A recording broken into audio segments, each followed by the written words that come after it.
नमस्कार, स्वागत है आपका डॉक्टर साहिब में और मैं हूं आपके साथ सौम्या राठी। डॉक्टर साहिब के एपिसोड में आज हमारे साथ मौजूद हैं डॉक्टर अशोक कुमार, जो कि बिहार के सबसे जाने माने हृदय रोग विशेषज्ञों में से एक है।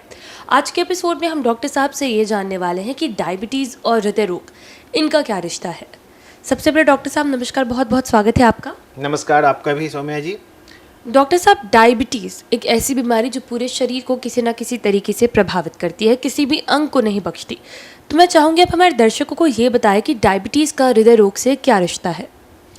देखिए, डायबिटीज़ को हम लोग कोरोनरी CAD इक्विवेलेंट करते हैं। इसको उतनी ही अहमियत देते हैं जितना कि हार्ट अटैक वाले मरीज़ को दी जाती है, क्योंकि अगर रिस्क फैक्टर को कंपेयर करें तो ये उतना ही है या कहें तो उससे ज़्यादा भी नुकसान पहुंचाता है। डायबिटीज़ का अपना शुरुआती दौर में बहुत ज़्यादा लक्षण नहीं होता है, लेकिन अगर प्री डायबिटिक कंडीशन, जब तक कि हम लेबल नहीं किए हुए हैं कि पेशेंट को शुगर है, डायबिटीज़ है, उससे पहले ही वो नुकसान पहुंचाना शुरू कर देता है। जैसे कि ब्लड में शुगर का लेवल ज़्यादा बढ़ जाता है, आप कभी खुद पे एक्सपेरिमेंट करके देख सकते हो। कहीं अगर कट गया है, वहाँ चीनी तो बहुत मीठा स्वीट लगता है, अच्छा लगता है, वहाँ शुगर क्यूब्स लगा के देखो, बहुत जलन होती है। ये वैसा ही है, ब्लड के अंदर भी ये बहुत इंजुरी करती है। अगर शुगर का लेवल ब्लड वेसल्स में ज़्यादा बढ़ा हुआ है तो इस पे केमिकल रिएक्शंस होते हैं जो हमारे अंदर जो ये श्वेत ब्लड सेल्स हैं, वाइट ब्लड सेल्स, इनको पकड़ते हैं और ये इंजुरी करते हैं। वहाँ पे acylated glycolysis and product AGE, तो ये AGE का डिपोजिशन कराता है और अब यहाँ पे केमिकल रिएक्शन शुरू होते हैं, फैटी स्ट्रिक बनते हैं, डेवलपमेंट होती है और ये ब्लॉकेज को इन्हांस करते हैं और जो हमारी धमनियाँ हैं उनको थिक करती हैं। ऐसे ही करके ये केवल इस तरह से तो हार्ट अटैक के इंसिडेंस को बढ़ाते हैं। अमूमन देखेंगे प्रोफाइल डायबिटिक पेशेंट्स के, तो वो ओबीज़ होते हैं, मोस्टली ओबीज़ होते हैं। उनके साथ और एसोसिएटेड डिजीज़ होती हैं जैसे कि हाइपरटेंशन है, और ये सब मिलके आपके हार्ट की बीमारियों को और ज़्यादा बढ़ाते हैं। एक तो हुआ कि ऑब्स्ट्रक्शन कराते हैं कोरोनरी आर्टरीज़ में, दूसरी चीज़ें और ये क्या करते हैं कि कुदरती रूप से जो ब्लड हमारा हार्ट है वो मसल्स का बना हुआ है, मायोसाइट्स का बना हुआ है, इनको कमज़ोर कराते हैं।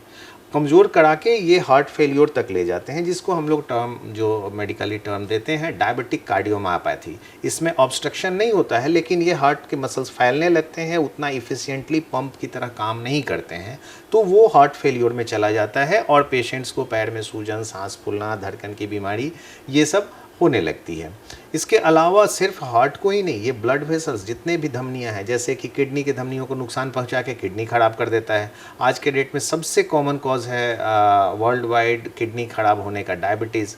उसके बाद आँख की रोशनी चली जाती है, रेटिनोपैथी करा देते हैं, स्ट्रोक के इंसिडेंस बढ़ा देते हैं, इवन डिमेंशिया कराता है, धड़कनें गड़बड़ कर देती हैं। तो हर तरफ से ये नुकसान पहुँचाता है। डॉक्टर साहब, डायबिटीज़ के जो पेशेंट हैं वो ये कैसे समझे कि उनके शुगर की बीमारी उनके हृदय में रोग को जन्म दे रही है। सिम्टम्स कैसे पहचाने के लक्षण अब आने लगे हैं।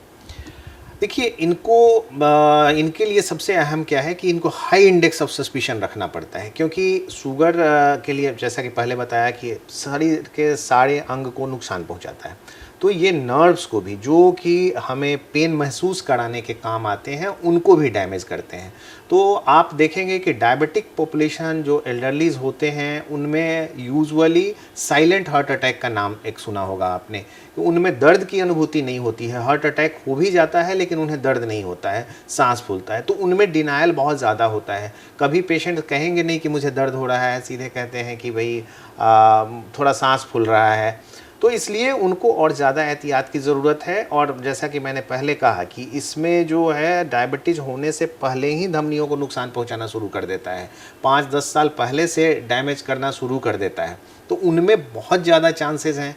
इसीलिए हम लोग कोलेस्ट्रॉल वगैरह मैनेज करने की सलाह पहले ही दे देते हैं बिना किसी लक्षण के। उनको टाइम टू टाइम टेस्ट कराते रहना चाहिए। ट्रेडमिल टेस्ट एक बहुत अच्छा टेस्ट है जो कि नॉन इन्वेसिव, पेशेंट्स को दौड़ा के फंक्शनल कैपेसिटी भी देखते हैं, ECG चेंजेस देखते हैं कि हार्ट में बीमारी शुरू हुई है या नहीं हुई है। तो ये टाइम टू टाइम हर 3 साल पे करा लेना चाहिए डायबिटीज़ के मरीज़ को। उम्मीद करती हूँ कि डॉक्टर साहब ने जो सारी बातें बताई हैं आपने उन्हें ठीक तरीके से सुना और समझा होगा। इसी के साथ जल्द मुलाकात होगी अगले एपिसोड में। तब तक के लिए अगर वीडियो को फेसबुक पर देख रहे हैं तो पेज को लाइक करें, यूट्यूब पर देख रहे हैं तो चैनल को सब्सक्राइब करें। कमेंट सेक्शन या मेल बॉक्स के माध्यम से आप बता सकते हैं कि डॉक्टर साहिब से आपके और क्या सवाल हैं। धन्यवाद। नमस्कार।